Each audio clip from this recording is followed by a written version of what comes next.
Welcome back to GoldSeek TV. I'm Vanessa Collette, and I'm here with Sean Broderick. He is the Natural Resource Strategist for the Oxford Club. It's great to have you on, Sean. Thanks for having me on. It's fun to be here. Now, Sean, you recently wrote about how China has been positioning itself to take over the world in terms of currency, positioning itself to be the world's reserve currency. But you've also written about how China's planning to take over Antarctica.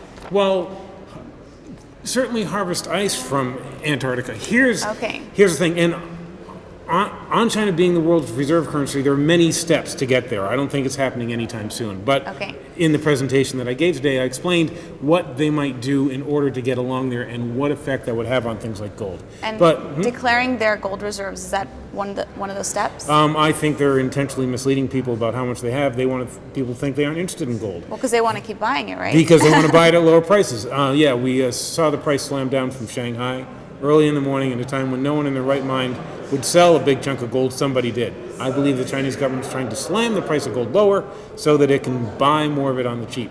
This is part of a long-range plan, and there are many, many things involved in that. So it's not like anyone needs to panic, but I think they need to be aware of the trends and the forces that are at work there. Of all the currencies other than the US dollar, which one would you see as potentially becoming a reserve other than the yuan? Well, that's the trick of it, isn't it? Because the euro is in trouble. That's one reason why the US dollar is so strong, is that it's just relative to other currencies. Right. And so I think that's one of the reasons why there might be an opening, why China might be making that kind of move, is they see, well, you know what, everyone sees the US dollar as strong, but what if the dollar's strength is actually its weakness? What if, because we have seen it drag on like corporate earnings and stuff like that, and our debt keeps piling up to the sky, what if they actually capitalize on that and push themselves in?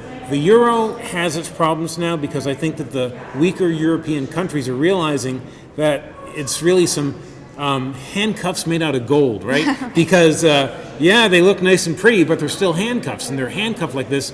Greece is just in a terrible state, basically because Germany has really decided to conquer the rest of Europe with using banks, not tanks. And so that's a real problem for those peripheral countries. Sooner or later, they will have to decide, do they want to be the weak sisters forever and have very low economic growth? Because you can look at the economic growth before they joined the euro and after, and it really flatlined for a bunch of those countries. So they can have no economic growth and be in the euro, or else they can go their own way. So that's what the problem with the euro is. So there is I believe we all like to think of like our currencies as stable, but they actually do fluctuate a lot. I can say, being in Canada right now, I'm so glad that I started with US dollars in my pocket because it's like spending Monopoly money here. I mean, it's just so cheap. Great, I love that. But things change, and I think one of those changes that we'll have to come and reckon with sooner or later is the US dollar will slide down the other side of the hill.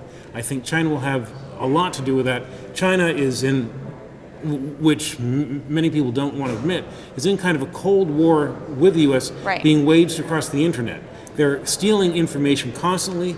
They are carrying out what you might want to call economic espionage on all these different companies. They just stole a whole bunch of data from United Airlines, and they finally figured out why, was because that's where the flights out of like Reagan Airport go.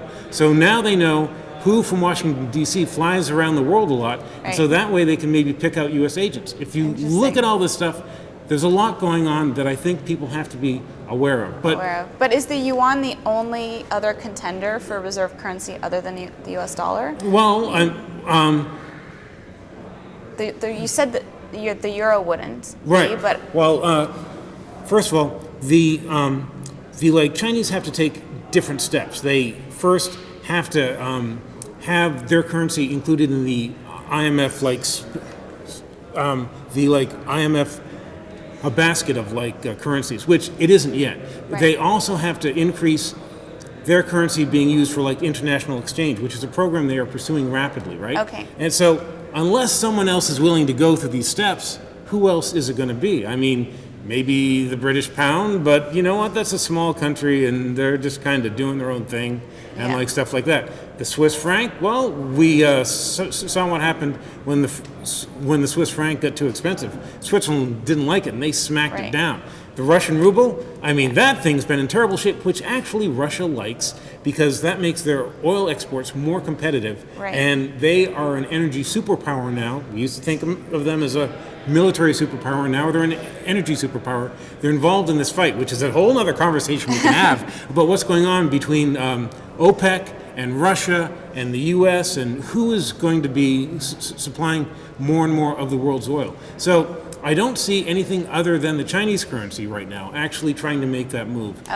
But I could be wrong. And one thing that I emphasize in my presentations is we are making our best guesses.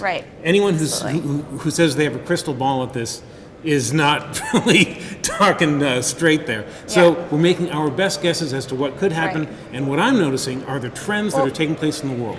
What do you see happening? You mentioned that you're a bit bearish on gold, but silver might rally? Actually, I am bearish on the precious metals shorter term. And so I think we could see prices for gold below 900. And depending on the overshoot, who knows? We could see a big spike. I think that would be a buying opportunity for a bunch of companies I listed in my presentation. But I wouldn't be buying them right now because they will get cheaper. Silver looked like it had legs for a bit, but those seem to have really kind of gone away. And the problem with silver is it really likes to piggyback with gold, right? And it is more of an industrial metal, which is one thing that can give it some strength. But on the other hand, if gold swoons below 900, then, you know, what's going to happen to silver? It's probably going to go along for the ride. Also, one thing that I have been letting people know recently is that I am buying physical silver. And whenever I do that, the metal has to slap me upside the head and say, hey, I'll go lower from here. So if anyone is really worried about who's controlling the market, it's me. Whenever I buy precious metals, they go lower. And that's what I'm doing right now, so you can look for lower prices. And I'm being facetious. Well, speaking of controlling the market, what do you make of China's recent market instability? Well, this just shows that we often think of like China as being a giant, evil, monolithic thing that's always doing the right things. Their government is just as incompetent as ours. And they have a real crisis over there, which is only being made worse if they have certain stocks that they won't unfreeze. You know, like at the time you and I are speaking, about 1/5 of the market froze and it's not opening back up. And all the biggest sellers are being prevented from... And one thing after another. I actually wrote a huge special report on that. I do think there's opportunity there. I really do. But it's actually a good indication that as much as we think certain governments around the world are in charge of things, you know what, there's all this chaotic stuff going on and things slip out of their grasp. I actually think that's a big hurt for them because one of their steps to making their currency an international reserve currency is to have a booming stock market. If they don't have that, then the IMF can kind of drag its toes and stuff like that. So I think that's causing a rethink over in China right now.